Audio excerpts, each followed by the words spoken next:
Hello बच्चों, let's read this question. This question says the radius of the second orbit of an electron in hydrogen atom is 2.116 angstrom. The de Broglie wavelength associated with this electron in this orbit would be.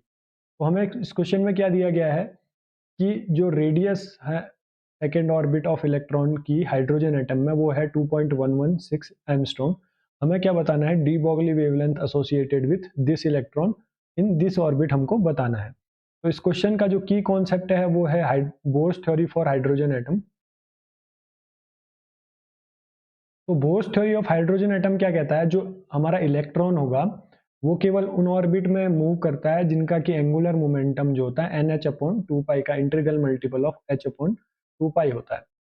तो हमारे पास क्या होता है कि जो angular momentum मतलब MVR, ये angular momentum of electron होता है, इज इक्वल टू जो हमारे पास MVR nth से nth अगर ऑर्बिट में मूव कर रहा है तो MVRN इज इक्वल टू हमारे पास क्या होगा NH/2π। ये हमको बोर्स थ्योरी से पता चलता है कि जो एंगुलर मोमेंटम है वो इंटीग्रल मल्टीपल ऑफ H/2π होना चाहिए।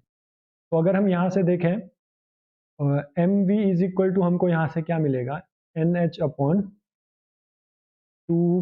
इंटू RN, ये हमको मिल जाएगा। अब इसको हम इस क्वेश्चन में हमको n की वैल्यू जो है वो गिवन है, तो ये mv जो हो गया वो मोमेंटम ऑफ इलेक्ट्रॉन हो गया, और n की वैल्यू जो है हमको पता है वो 2 है क्योंकि सेकेंड ऑर्बिट में मूव कर रहा है, तो NH/2π RN हो जाएगा हमारे पास, R2 हो जाएगा, इसका मतलब R हम लिख देते हैं सिंप्लिसिटी के लिए। तो 2 से 2 कैंसिल, हमारे पास P की जो value I momentum of electron वो क्या आया H/πr। ये हो गया हमारा पहला इक्वेशन जो कि कह रहा है momentum of electron and that orbit is H/πr। तो ये हो गई हमारी इक्वेशन नंबर 1। आर हमको गिवन है इस क्वेश्चन में। तो डी ब्रॉगली रिलेशन से हमको क्या पता है, lambda is equal to H/P। ये हमारी डी ब्रॉगली वेवलेंथ होती है जो कि इक्वल होती है H/ momentum of the electron. तो हमें इक्वेशन नंबर 1 से जो है P की वैल्यू पता है, मोमेंटम ऑफ इलेक्ट्रॉन हमने निकाला अभी, तो H/P क्या हो गया यहाँ पे H/πr। तो अगर हम इसको सिंप्लिसिटी करके लिखेंगे तो lambda is equal to H से एच कैंसिल हो जाएगा, ये पाई आर ऊपर चला जाएगा, तो हमें मिलेगा lambda is equal to pi r. ये हो गया हमारा एक तरीके से सेकेंड इक्वेशन, जो कि कहता है जो वेवलेंथ होगी उस ऑर्बिट में उस इलेक्ट्रॉन की डी ब्रॉगली वेवलेंथ वो होगी पाई टाइम्स आर। अब हमको आर गिवन है, पाई की वैल्यू हमको पता है 3.14 होती है, और जो आर जो हो गई वो हमको गिवन है 2.116 एमस्ट्रॉन्ग, ये हमको गिवन है। तो अगर हम इसको मल्टीप्लाई करेंगे तो सिंपली हमको पता चल रहा है 3 इंटू 2 6 के आसपास जो है ये आंसर आना चाहिए। तो लैम्डा की जो वैल्यू है वो हो जाएगी 6.64 एमस्ट्रॉन्ग।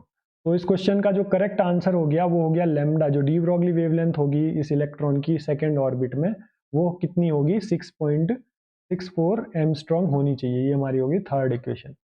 तो अगर हम अपने ऑप्शन की बात करें तो ऑप्शन ए जो है हमारा करेक्ट हो गया 6.64 एमस्ट्रॉन्ग। हमने इस क्वेश्चन में क्या किया, पहले बोर्स थ्योरी से हमको पता है angular momentum in nth orbit is given by mvr is equal to NH/2π। वहां से हमने मोमेंटम कैलकुलेट किया उस इलेक्ट्रॉन का उस ऑर्बिट में, वो गिवन है p is equal to H/πr से। और हमको क्या पता है, डी ब्रॉगली रिलेशन से जो लैम्डा होता है वो क्या होता है, हमारे पास H/p होता है। तो जब लैम्डा की वैल्यू हमने H/p p की वैल्यू इक्वेशन नंबर 1 से रखी तो हमें लैम्डा की वैल्यू जो आई वो पाई इंटू आर आई, और आर की वैल्यू हमको गिवन है तो लैम्डा की वैल्यू जो आई 6.64 एमस्ट्रॉन्ग आ गई। I hope you understand this question very well. Best of luck.